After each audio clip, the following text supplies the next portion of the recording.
morning students, this is Jiten Shah.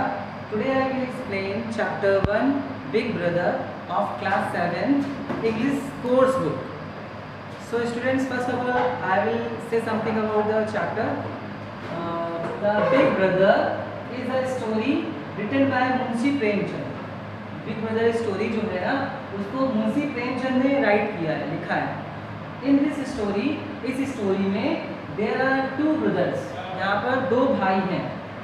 The elder brother is 5 years elder to the younger brother. जो बड़ा भाई जो है अपने छोटे भाई से 5 साल बड़ा है. The Elder one is hard working. जो बड़ा भाई है बहुत ही कठिन परिश्रमी है. वाइल जबकि the younger one is naughty and hardly studies. जो छोटा भाई है बहुत ही नॉटी है, शरारती है और बहुत ही हार्डली स्टडी करता है. Due to the bad luck of elder brother means बड़े भाई का बैड लक क्या था? He fails twice. वो दो बार फेल हो चुका था, होता था. वाइल जबकि यंगर वन जो कि छोटा भाई था वो टॉप करता था 2 बार. This makes the younger one feel proudly. ये क्या करता है? वो छोटे भाई को एक प्राउडली मीन्स घमंडी बनाता है. वन डे, एक दिन, the elder brother saves the young brother. जो एल्डर ब्रदर है, छोटा भाई जो है, सेव बचाता है द यंग. जो एल्डर मीन्स बड़ा भाई जो है छोटे भाई को बचाता है on the falling down means गिरने से बचाता है. एंड सेज दैट, और ये कहता है कि I will always be your elder brother, कि मैं हमेशा तुम्हारा बड़ा भाई ही रहूँगा. No matter how many times I fail. ये कोई मैटर नहीं करता है कि मैं कितने बार फेल हुआ हूँ. So moral is that, story का ये मॉरल है कि respected whether they are successful और नॉट. हमें ये रिस्पेक्ट करना चाहिए कि बड़ों का कि दे आर सक्सेसफुल और नॉट, कि वो कितने सफल हैं या नहीं. सो अब हम लोग इस राइटर के बारे में कुछ बताते हैं. Okay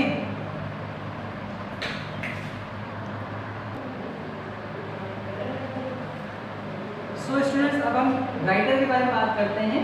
Munshi Premchand was born 1880 and died on 1936. Munshi Premchand का जन्म 1880 में हुआ था और उनकी डेथ 1936 में इनकी डेथ हो गई थी. was a versatile novelist. एक versatile novelist थे, शॉर्ट स्टोरी राइटर थे एंड ड्रामेटिस्ट, और एक ड्रामेटिस्ट थे. he is considered to be one of the foremost Indian writers of the early 20th century. ये 20वीं शताब्दी के बहुत ही अच्छे फॉरमोस्ट इंडियन राइटर में से एक राइटर माने जाते थे. हिज वर्क इंक्लूड, उनके वर्क में क्या क्या इंक्लूड है? More than 1 dozen novels. 1 दर्जन से ज़्यादा नॉवेल्स, अराउंड 250 शॉर्ट स्टोरीज, लगभग 250 शॉर्ट स्टोरीज, सेवरल एसे, कई सारे एसेज हैं एंड ट्रांसलेशंस हैं.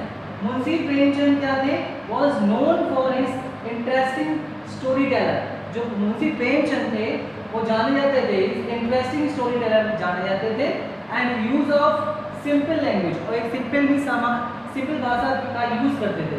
सम of his more famous stories, उनकी कुछ फेमस स्टोरीज हैं, आर प्रेमचंद है, Rangbhang, Bhumi, Kafan and Atmaram. Godan was his last novel. Godan उनकी लास्ट नॉवल थी. And it is considered to be the finest Hindi novel of all times. वो हिंदी समय की हिंदी नॉवल की सबसे अच्छी फाइनेस्ट एक नॉवल मानी जाती थी. नाउ स्टूडेंट्स, अब हम इस चैप्टर के बारे में बात करते हैं.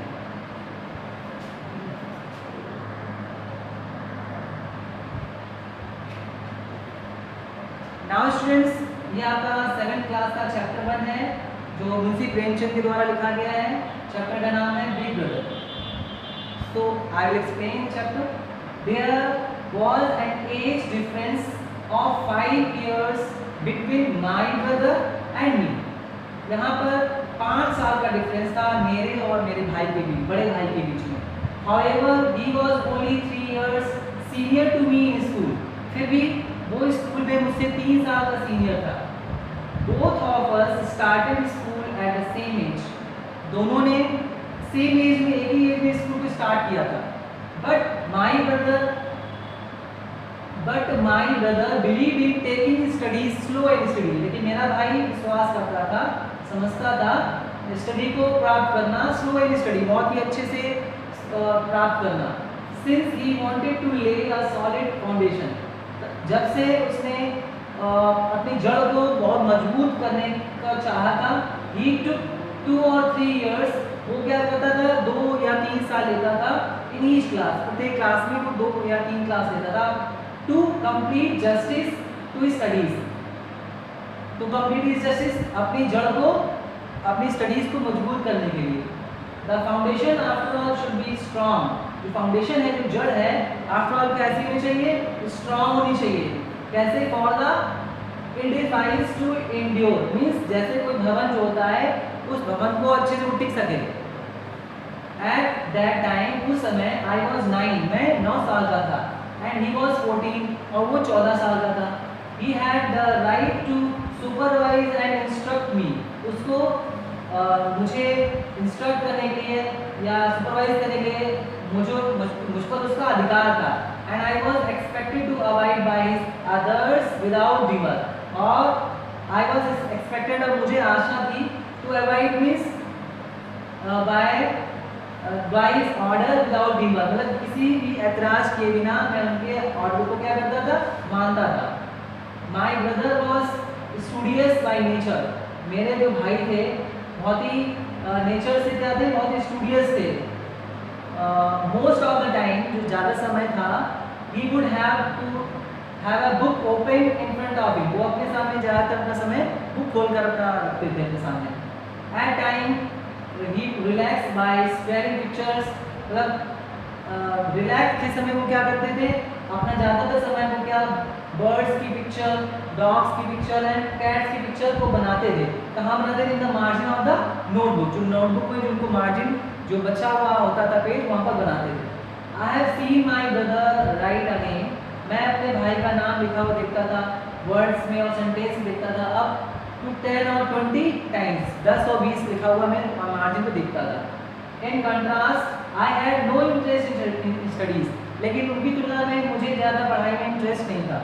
To sit with a book, book के सामने बैठे रहना फॉर आवर, घंटों बैठे रहना, was an ordeal for me, मेरे लिए बहुत ही कटु जैसा लगता था। गिव अ चांस, मुझे एक चांस मिला, I would slip out of the hostel, मैं हॉस्टल से गया, and go to the field, कहाँ गया, फील्ड में गया, टू प्ले, खेलने के लिए। क्या खेलने के लिए? मार्बल्स और फ्लाई काइट्स, मार्बल्स खेलने के लिए और पतंग उड़ाने के लिए, विद माई फ्रेंड्स, अपने दोस्तों के साथ। ऑफ कोर्स, वास्तव में these acts of mind were met with great disapproval by my brother, वास्तव में ये जो मेरे एक्ट थे, वो मेरे भाई को बहुत ही डिसअपॉइंट करते थे, नापसंद करते थे मेरे वर्क को। His first question would be, उनका पहला क्वेश्चन होता था कि where were you, तुम कहाँ थे? It was always the same question, ये हमेशा वही सेम क्वेश्चन होता था, in similar tone, एक ही टोन में होता था, and always had the same reaction, और हमेशा एक ही जैसा रिएक्शन होता था। Silence, चुप रहना। I failed to understand, मैं उनको समझने के लिए असफल रहता था। Why I could not tell my brother that I was playing, कि मैं अपने भाई को ये क्यों नहीं बताता कि मैं खेल रहा था। My silence was like an acknowledgement of my guilt, मेरा जो साइलेंस था, मेरा जो चुप रहना था, मेरे भाई को मेरी गलती को स्वीकृति देता था। My brother would begin, मेरे भाई दोबारा से स्टार्ट करते थे, if this is your way to study English, अगर तुम्हारा यही इंग्लिश पढ़ने का तरीका है, you will be doing it for the rest of your life, तो तुम अपना जो बचा हुआ रेस्ट लाइफ है उसको कैसे तुम अपना मैनेज कर पाओगे। One cannot learn English, कोई भी इंग्लिश को लर्न नहीं कर सकता था, नहीं सीख सकता था, so easily, बहुत ही आसानी से नहीं सीख सकता था। You have to give your days and nights to master the subject, अपने सब्जेक्ट पर मास्टर पाने के लिए तुम्हें रात और दिन एक करने पड़ेंगे। Even then, तब से you would only acquire a bit of the language, तब से तुम क्या होगे, अपनी भाषा को थोड़ा सा नॉलेज प्राप्त कर सकोगे। Do you know even great scholars can't write proper English, क्या तुम जानते हो कि जो ग्रेट स्कॉलर्स हैं वो भी अच्छे से इंग्लिश को नहीं, प्रॉपर इंग्लिश को नहीं बोल सकते हैं। Much less able to speak, नहीं बोल सकते हैं, ना ही ज़्यादा लिख सकते हैं। You should learn from me, तुम्हें मुझसे सीखना चाहिए। I don't attend shows and carnivals, मैं ज़्यादा कोई भी अटेंड कार्निवल्स त्योहारों को या शोज को अटेंड नहीं करता हूँ। I never go to cricket and hockey matches, मैं कभी भी क्रिकेट और हॉकी मैचेस में भी नहीं जाता हूँ। All I do is keep studying all the time, मैं हमेशा पढ़ाई करते रहता हूँ हर समय। And even then it takes me more than 2 years, तब इतना प्रैक्टिस, इतना परिश्रम करने के बाद भी मुझे 2 साल लगते हैं अपने प्रैक्टिस करने के लिए।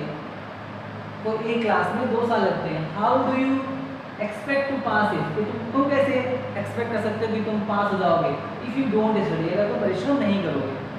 You are simply wasting our father's hard earning money, तुम केवल अपने पिता की जो कठिन परिश्रम से पैसे कमाते हैं, केवल तुम उसको वेस्ट कर रहे हो, बर्बाद कर रहे हो।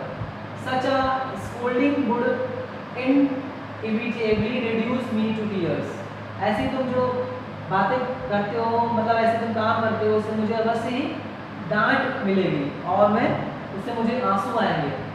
I would feel low and think of running home from school, तब राइटर सोचता है कि मुझे सब बातों को सुनकर, मेरे भाई की बातों को सुनकर बहुत ही बुरा महसूस होगा, मुझे ऐसा लगता है कि मैं यहाँ स्कूल से भाग जाऊँ। However, after an hour or so, फिर भी मैं 1 घंटे बाद आई वुड गेन कंट्रोल, मैं कंट्रोल पा लेता हूँ ओवर माई इमोशंस, अपने भावनाओं पर, और रिजॉल्व माई स्टडी हार्ड, और मैं रिजॉल्व करता हूँ, एक प्रण संकल्प लेता हूँ हार्ड स्टडी, मतलब कठिन परिश्रम करने के लिए मैं क्या करता हूँ, रिजोल्यूशन लेता हूँ।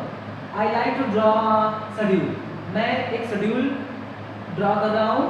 I would leave out the world play, मैं उस शेड्यूल में अपना एक वर्ड जो है प्ले खेलना, उसको मैं रिड्यूस कर दूंगा, हटा दूंगा, नहीं छोड़ दूंगा फ्रॉम माई टाइम टेबल, मेरे टाइम टेबल से। एंड राइट इट दस, और इस प्रकार मैं लिखूंगा कि get up at the crack of दान, मतलब उषा काल में जल्दी ही उठने की कोशिश करना, फ्रेश अप होना, ईट अ स्नैक्स खाना, एंड स्टडी, और पढ़ाई करना।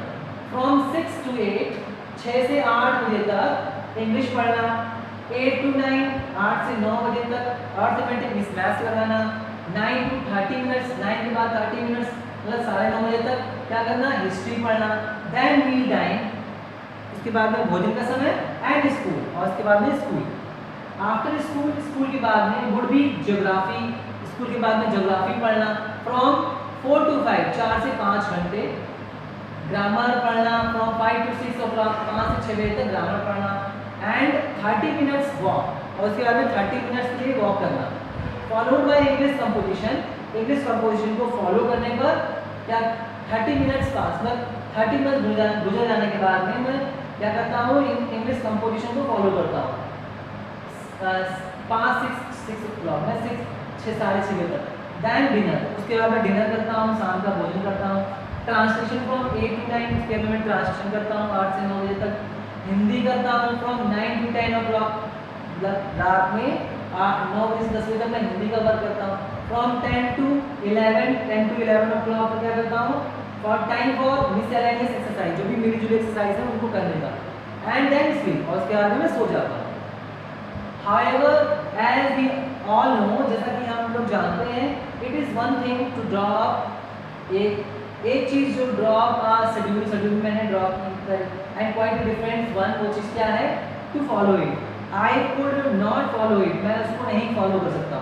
फ्रॉम द फर्स्ट डे से द वास्ट ग्रीन प्लेग्राउंड, जो घना हरा प्लेग्राउंड है, the cheers in the football field, उस फुटबॉल फील्ड को, the speed of flurries of the volleyball game, जो वॉलीबॉल गेम है उसकी फ्लरीज को, game backboned me indispensable, the moment I reach, वो जो मोमेंट है जब वहाँ पहुँचता था,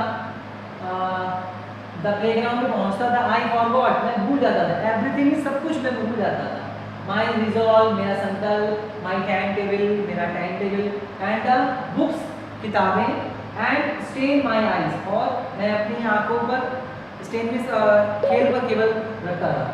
When it was time to return to the room, जब रूम पर वापस लौटने का टाइम होता था, I was always filled with dread, मैं डर से मेरा हृदय मेरा भर जाता था।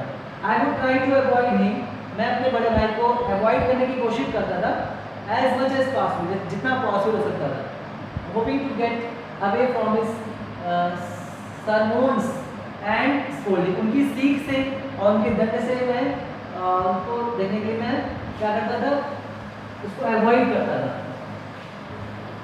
However, he always spotted me, फिर भी वो मुझे क्या करते थे, पकड़ लेते थे, ढूंढ लेते थे और कहते थे एनुअल एग्जाम्स केम, एनुअल एग्जाम्स आने वाले हैं, and even this year my brother failed, annual exam आते हैं और मेरे बड़े भाई थे वो even this year my brother वो भी फेल हो जाते हैं। आई वॉज प्रोमोटेड, मैं प्रोमोटेड हो जाता हूँ, मैं पास हो जाता हूँ, and was first in my class, अपनी क्लास में फर्स्ट क्लास से मैं फर्स्ट पोजीशन से पास हो जाता था। There was now only 2 years of difference left between us. There was only now, तब से मेरे भाई में मुझ में 2 ईयर का डिफरेंस हो गया है। I felt a little proud, मैं थोड़ा प्राउड महसूस करता हूँ अपने ऊपर। My brother influence over me, मेरे भाई मुझसे प्रभावित होते हैं और would suit me over. I begin to play freely, मैं अब क्या freely खेलने की कोशिश स्टार्ट करता हूँ इनका प्लेग्राउंड में। One day, एक दिन I had spent the morning playing stick ball and came back at lunch time. एक दिन मैं सुबह के समय स्टिक बॉल खेल रहा था और खेलने के बाद जब मैं घर लंच में वापस आया, he said in a sharp tone, उन्होंने मुझे कड़ी भाषा में मुझसे कहा, I know you have passed this year, मैं जानता हूँ कि तुम इस साल पास हो गए हो, and even topped your class, और वास्तव में तुमने क्लास में टॉप किया है, but I also see that, लेकिन मैं ये भी देखता हूँ that you are putting on airs, तो तुम्हारा जो तुम बहुत घमंडी टाइप के घमंडी हो गए हो। Let me tell you, मुझे तुम्हें बताना पड़ेगा कि even great men live to regret their pride, even जो great men जो होते थे अपने घमंड को क्या करते थे, पछताते हैं। It is easy to pass an exam, exam में पास होना बहुत ही सरल है, बट लेकिन it is really difficult to develop your mind, लेकिन ये बहुत ही कठिन है अपने माइंड को डेवलप करने का। थिंक ऑफ रावण को सोचो, रावण के बारे में सोचो। How such a great ruler, कितना बड़ा वो रूलर था। मेट हिज डूम स्लोली, उसने अपना पूरी तरह से वो क्या था, डूम इज अर्थी, पूरी तरह से मिट्टी में मिल गया था बिकॉज ऑफ हिज प्राइड, अपने घमंड के कारण। ही एडेड, जो उसने ऐड किया था। He have been promoted by 1 grade, वो प्रमोट किया गया था, 1 ग्रेड से प्रमोट किया गया था। However, when you reach my class, जब तुम मेरी क्लास में पहुंचोगे, and have to study, अब जब तुम्हें स्टडी करनी पड़ेगी अलजेब्रा को, ज्योमेट्री को एंड लिटरेचर इन डेप्थ, इस गहराई से उसको तुम अध्ययन करोगे, यू विल रियलाइज, तब तुम्हें ये रियलाइज होगा कि हाउ टफ इट इज, ये कितना कठिन है। It is not easy to memorise the king's name, ये किसी राजा का नाम मेमोराइज करने का वक्त नहीं है। देयर वॉज 8, यहाँ पर बहुत सारे 8 हैंडीज दिए गए, and if you right about handy, अगर तुम हैंडी के बारे में राइट करोगे, हैंडी 7th के बारे में राइट करोगे, तो यू विल गेट 0, तो तुम 0 पाओगे। These people perhaps did not have enough name, इन लोगों ने ज़्यादा अपना नेम नहीं कमाया है go around, so after every name they have to put, उनके नाम के आगे 1st, 2nd, 3rd, 4th and so on, बहुत यही सब राइट होता है, नाम नहीं राइट होता है। एज फॉर ज्योमेट्री, ज्योमेट्री में क्या होता है, the lesser said the better, lesser कम करोगे और अच्छा करोगे। If you write ABC instead of ABC, if you write, अगर तुम आप राइट कर दोगे ACB की जगह पर ABC राइट कर दोगे, the whole calculation goes wrong, तो सारी जो कैलकुलेशन है रॉन्ग हो जाएगी। द परपेंडिकुलर मीन्स जो अभिलंब है इज ट्वाइस द बेस, वो बेस पर दोबारा करना पड़ेगा। आई आस्क यू, मैं तुमसे पूछता हूँ, हाउ डज इट मैटर, ये कैसे हो सकता है। इवन इफ, अगर इट इज़ 4 times लॉन्ग, अगर उसको 4 बार उसको लॉन्ग कर देंगे, what do I care, however you have to pass and so you are memorise it all, then there are essays with a hint, anger he said, why should I write 4 pages of topic when I can say it is a single sentence, isn't it construction to write a concise essays or a 4 pages. So coming to the point, don't think that you are smart just because you are promoted. Pay attention to what I say. I may have failed, but I am still older than you and more experienced. मैं तुमसे ज़्यादा experience हूँ. Let go for lunch now. अब हम lunch के लिए चलते हैं. I lost my appetite for lunch. Give my brother reaction. I wondered what would have happened had I failed. Moreover, its description of studies in the 9th grade really scared me. However, even this admonition did not change my distaste for books. I didn't miss a chance to play outside. I studied too, but just enough to complete my assignment and not to regress in class. But my self-confidence disappeared and I started living in fear. In the next annual exam, I passed and my brother failed yet again. दोबारा से मेरा भाई fail हो गया और मैं पास हो गया. I don't think that I have worked very hard. Was fairly surprised that I got a first division. On the contrary, my brother literally buried himself in books. Putting a long hours in studies, he had grown pale. He failed and this time I felt sorry for him. मुझे उनके लिए बहुत बुरा लगा. When the result was declared, my brother broke down and cried. I cried with him. I almost forgot about my success. Nevertheless, the evil thought crossed my mind that I failed once more. We would be in the same class and there would be no scope for his lecture. But the next moment I was ashamed my thoughts and childish manner. Several times on occasion my independence grew and so now I am just now. He grabbed my ankle and shouted, "Aren't you ashamed to be running with the street boys? After one paisa kite, you are an 8th grade boy and should have some sense. You must have assumed that just because I am grade ahead of you now, I have no right to say anything." Please remember, कृपया याद रखिए, I am still 5 years. मैं अभी 5 साल आपसे बड़ा हूँ, older than you and always will be. Even if you are great in MA or PhD, you are still my younger brother. Understanding does not come from books. Think of your mother. She never went to school and father probably never went beyond the 5th grade.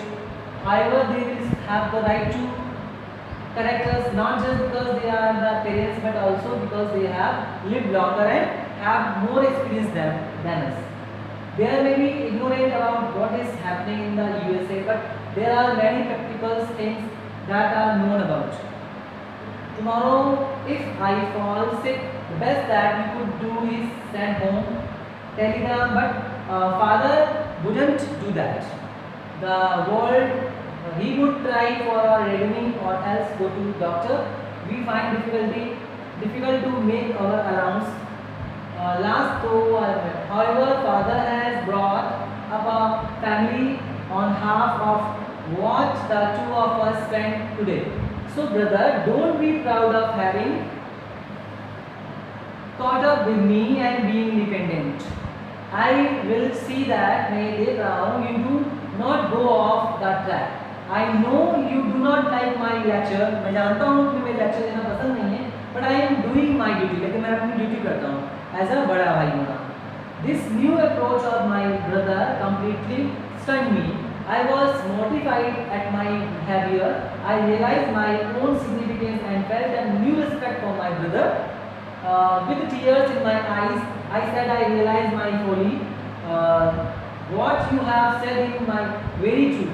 You have even night to say it. My brother embraced me and said, I don't forbid you to fly kites. I like doing it myself. However, if I do that, who will look after you?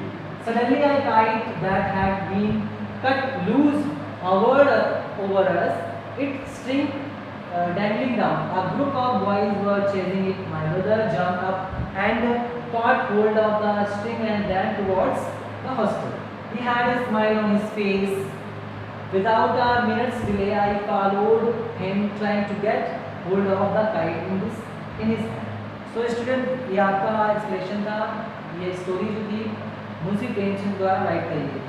So student, ये आपके word meanings हैं, इसको आपको copy पे करना है, class को copy में वर्ड मीनिंग्स करना है, क्वेश्चन आंसर्स करने हैं, रेफरेंस क्वेश्चन आंसर्स करने हैं। और यहाँ पर ये एक्सरसाइज है, इसको होमवर्क कॉपी पे करना है आपको। इसमें आपको एंटोनिम्स करने हैं, वीक का स्ट्रॉन्ग, डिसअप्रूवल का अप्रूवल, अनस्कॉलरली का स्कॉलरली, रिव्यू का हाइड, डिपेंडेंस का इंडिपेंडेंस, हार्श का जेंटल, और मॉडेस्टी का एरेंस, डिसरिस्पेक्ट का रिस्पेक्ट। ये एक्सरसाइज ये है, इसको आपको करना है। और ये आपको रीड करना है फ्रेज के बारे में, क्लास के बारे में, सेंटेंस के बारे में, और फिर आपको ये एक्सरसाइज करनी है। इसमें मैंने जो अंडरलाइन वर्ड किए हुए हैं ये आपका फ्रेज है, और जो सर्कल किया हुआ है ये आपका क्लास है। ठीक है स्टूडेंट्स, तो ये आपका चैप्टर कंप्लीट हो गया है। आई होप ये आपका आप ये एक्सप्रेशन आपको समझ आया होगा। अगर आपको कोई भी डाउट लगता है तो मुझको मेरे इंग्लिश के व्हाट्सएप ग्रुप पे आप कर सकते हैं। Okay, thank you.